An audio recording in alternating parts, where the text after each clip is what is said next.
Now, today we are going to do, or we are going to learn how to pass entry which is used for transferring product, transferring stock from one godown to another godown. मतलब एक godown से दूसरे godown में अगर हम stock को transfer कर रहे हैं तो आपको पास दिस ट्रांजेक्शन।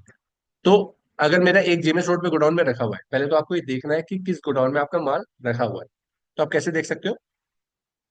पहले तो आप ये देखो स्टॉक कहाँ कितना स्टॉक आपके पास रखा हुआ है। तो स्टॉक समरी में जाओगे तो आपको ये डिटेल दिखा देगा। लेकिन आप यहाँ पे देख सकते हो ये स्टॉक रखा हुआ है।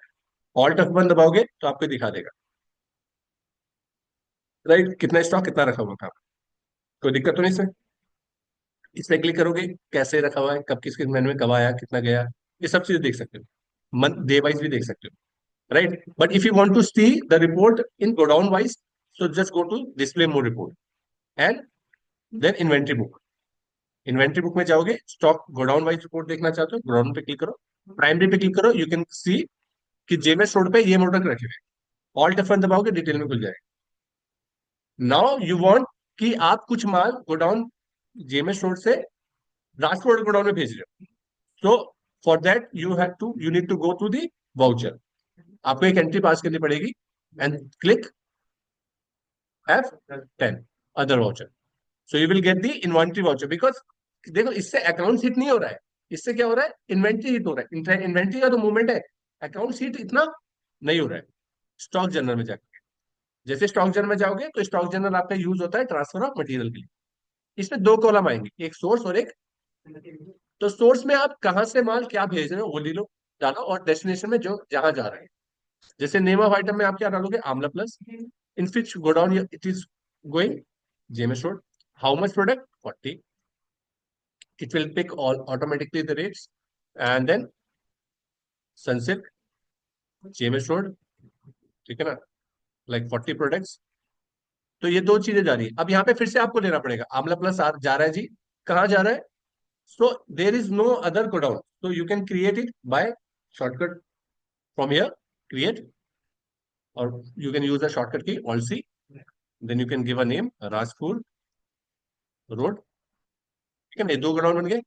अब देखो ये जब यहाँ पे पहुंचा तो यहाँ पर भी वैल्यू इतनी ही है, लेकिन मे भी हो सकता है यहाँ पे वैल्यू बढ़ गई हो। क्या, किससे? ट्रांसपोर्टेशन से। ट्रांसपोर्टेशन चार्जेस से बढ़कर के इसका स्टॉक की वैल्यू बढ़ गई हो ना। अगर बढ़ गई है, देखो ये तो कब का केस है, अगर आप सेम बिल्डिंग में ही ट्रांसफर कर रहे हैं। जैसे मेरा फर्स्ट फ्लोर में प्रोडक्ट था, अब दूसरे थर्ड फ्लोर में पहुंचा दिया, तो उससे कोई कॉस्ट में बदलाव नहीं आएगा, कॉस्ट तो उतनी रहेगी। हमारी लेबर ने काम कर दिया, हम उससे पैसे तो दे रहे हैं, लेकिन उसका चार्जेस का एक्स्ट्रा नहीं चार्ज करा उसने। मेरी बात समझ आ रही? लेकिन अगर एक जगह से दूसरी जगह मूव करोगे तो ट्रांसपोर्टेशन से कॉस्ट बढ़ लेगी। So if you want to add any expenses, ठीक है ना, any charges while we are transferring the product, so first you need to, what you need to do is, पहले आप इसे सेव कर दो, क्योंकि अगर मैं इसे सेव नहीं करूंगा फिर से मुझे ये सारी चीजें करनी पड़ेगी। तो मैं इसे सेव कर देता हूँ, कंट्रोल ए करके सेव कर दिया मैंने इसे। अब आपको क्या करना होगा, ऑल्टर में जाना है, वाउचर टाइप में जाना है, ठीक है, और स्टॉक जनरल को खोलना है, यहाँ पे सारे वाउचर है।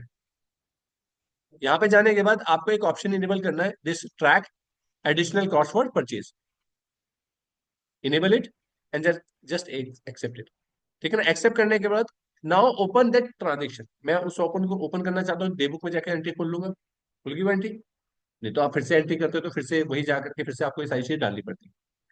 अब आपको क्या करना है, जैसे आप एंटर करते हुए जाओगे तो पहले तो देखो पूछा नहीं था, अब देखो जैसे एंटर करके जाऊंगा तो यहाँ पे पूछेगा, is any additional charges is added in this cost, so I want to add, so create ledger transportation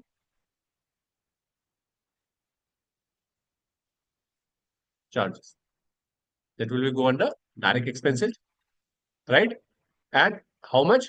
Like 1% of the product, or you can type the value 100, ठीक है ना, 100 रुपीज ऐड हुआ तो 100 रुपीज से value बढ़ गई, ठीक है ना। ऐसे आप इसमें सनसिल्क का भी ऐड कर सकते हो, सनसिल्क राजकोट, कितना piece, 40 piece, 70, and then enter enter,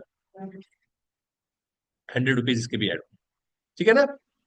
अभी मैनुअली डालने का ऑप्शन क्या रहा है, कभी कभी समझ में नहीं आता सर, ये तो यहाँ पे जब डाल दिया था तो ऑटोमेटिकली यहाँ पे पिक हो जाना चाहिए। मे भी हो सकता है आप आमला प्लस के प्रोडक्ट भेज रहे हो 40 यहाँ से, लेकिन वो मल्टीपल अलग अलग गोडाउनों में जा रहे हो, तो इसलिए वो बोलता है आप हमें जब एंटर करोगे तो मैन्युअली बताओ कि कितना पीस कौन से गोडाउन में गया।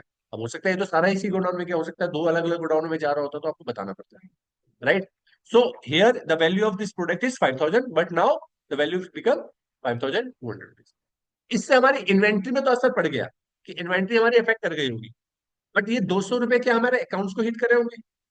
अगर हिट करे हैं तो प्रॉफिट एंड लॉस में जाके देखेंगे तो दिखना चाहिए, लेकिन वो दिख नहीं रहे, डायरेक्ट एक्सपेंसिव में दिख रहे क्या?